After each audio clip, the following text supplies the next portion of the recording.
Hey, it's Adam here, and you're watching The Culture Hack, where we're talking about how to create engaged workspaces that unlock the potential of your teams and drive your business forward in ways you've never seen. So stay tuned. All right, Kyle Craik, welcome to The Culture Hack. Kyle is the founder of the Wellness Dojo, and I was just on his podcast, so I'm super excited to have him on my show. Welcome, Kyle. Thanks so much for coming. Thanks, Adam. It's an honor to be here. Appreciate it. Yeah, I'm super excited because you do some really cool stuff, and we talked a lot about like martial arts and how it relates to business, and we got really into it. So before we get into that, tell us a little bit about the Wellness Dojo. What it is that you do? Yeah, so essentially, I teach martial arts and wellness. The Wellness Dojo is my way of bringing those worlds together. My years of martial arts taught me so much about life and how to be successful in different situations, whether it's relationships, career, everything.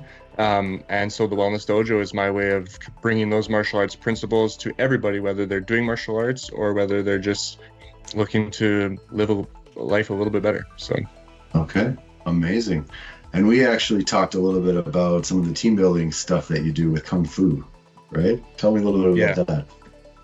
Yeah, so it's just a unique way to bring people together, try something different, work on some martial arts, but then also have some opportunities to discuss real life principles and how those skills and stepping outside of your comfort zone even sometimes can be so beneficial for not just team building, but personal growth within a team or just within your own life too. Okay, cool. I'm super excited. I mean, I'm biased because I love martial arts like mine. I did Muay Thai for years, as we discussed. So I was like, yes, Kung Fu. I want to go, I want to be Neo. I want to be like, I know Kung Fu, right?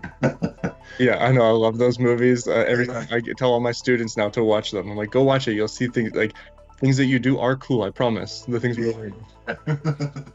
Eventually, it gets super awesome. Okay, super cool. Well, I always like to ask everybody this question because we talk about engagement and culture on the show, and you're talking about team building and whether it's with your students in martial arts. What does engagement mean to you?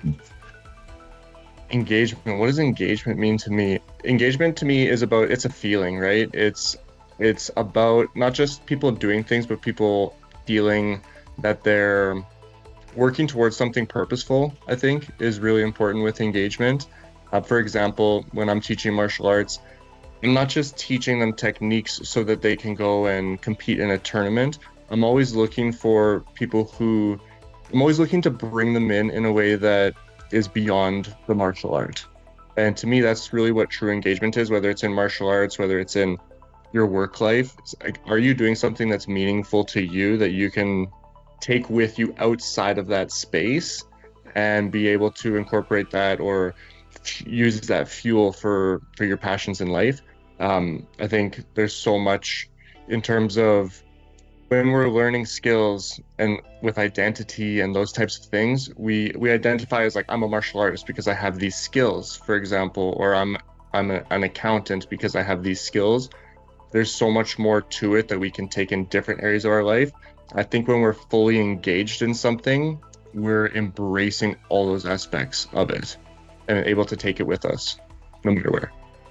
Cool. I love that answer. I love the idea of like thinking bigger and digging deeper, right? It's not just the skills we know. I know that you and I talked about, you start something like martial arts or whatever it is that you're learning, and you think you're learning how to punch and kick and move and all this kind of stuff, but like eventually you'll learn that like you were learning something totally different the whole time. You were learning how to think, how to live your life, how to, just deal with hardship and challenges and all these things. Yeah, and I think that's interesting too, because when we think about the word engagement, I think we feel like we have to be so aware of what we're doing when, like what you just said, you don't. You just have to be willing to accept it, willing to be present in that moment as well.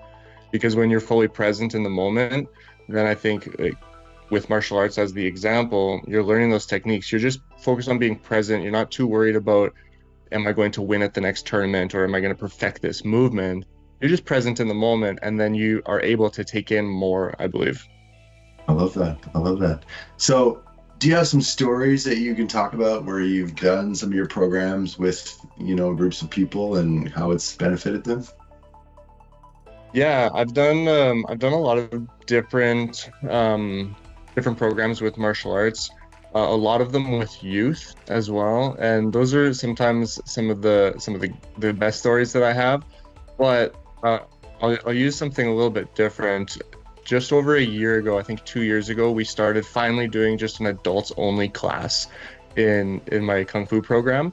And it was so cool to do that. Before we had adults and kids would do it together. It was just a mixed class based off of the time that we had. But bringing adults only gave the opportunity for adults to feel a little bit more comfortable. They're not coming in and learning next to an 8-year-old anymore, the same things. And that was really cool because you're seeing people come in and try something new for the first time. People who have adults who are maybe, we had somebody who was 65 who came in and tried for the first time ever. And to me, that's so inspiring for me as an instructor to see that, because even myself as an experienced martial artist who knows the benefits of going and trying things and pushing your limits, I still put myself in a box sometimes and think, I can't do that. I'm too old now, or I can't do that. I should have started this way younger. But see people doing that as an adult in any capacity, whether it's at a workplace or whether it's coming and joining a class, it's so inspiring for me and motivates me to continue growing as an individual too. So that's something that really sticks out in my mind. That's really neat. And if I think in terms of, a concept of an organization or a team coming and trying this, when you try something new and step out of your comfort zone, it's amazing how that translates back.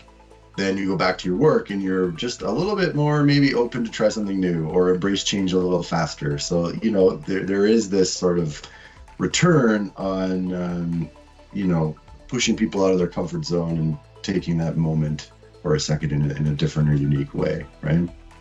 And I think, as you know, being in martial arts yourself, there's something special about the martial arts community, whether you're at a class or whether you're just trying it as a group for the first time.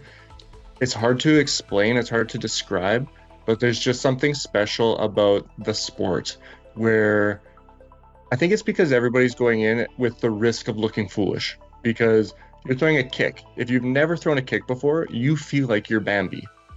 But then you do it and you realize that, oh, I actually can do a kick. I just have never tried it before. I've never trained that movement. And it really does instill this level of consistency over perfection, which is something I preach through fitness, nutrition, whatever it is, everything in life, consistency over perfection. You don't have to do it perfectly. You just have to do it and then do it again and do it again. And slowly it will get better. And I think that's a really important lesson for people to pull from martial arts specifically. I like that, right? And to me, it's almost like a kind of faith, whether you're healing from an injury or trying to learn a new skill that has a steep learning curve, right? Like starting a new job, for example, right? Like every day it just feels like you're maybe drowning and this imposter syndrome kind of rears its head. But like, yeah, all of a sudden, 3 months later, 6 months later, you wake up and you're the expert, right? And you don't know when it happened, but it's happening. You just kind of got to stick with it and believe that it will come. I think that's awesome. Yeah, I always try and tell myself, like, you're where you're meant to be right now, right? You mentioned like imposter syndrome. And that's something I think I learned through martial arts was, like you said, having faith in the fact that I might not be where I want to be, but I'm where I'm meant to be right now. This is like where I need to be right now to learn what I need to get there. And that it takes practice to build those beliefs, right? I love that perspective. So looking to the future, what's next for the Wellness Dojo? What new and exciting things you got going on? Yeah, I want to engage with more groups, different corporate groups. I want to be more involved with the community and just really create more impact, right? The martial arts side of things is really big for us right now. That's our main focus. Our adults classes are growing, which I said is super cool to see right now. Our kids classes are growing too, but it's just getting involved in lots of different settings now, not just in the dojo, But yeah, going to workplaces, doing that type of stuff, going to schools is something I really want to get into. So yeah, just navigating that, and just really excited for everything that's coming. Okay, amazing. I love it. Well, I really appreciate your insights. And yeah, for those out there who are maybe listening and looking for something unique to maybe do with your team, I think it sounds pretty cool. I know I'll probably do it with my team, so that sounds awesome. Anyway, thanks so much, Kyle. Appreciate your time. Yeah, thank you, Adam. That's awesome. Hey, thanks for watching The Culture Hack.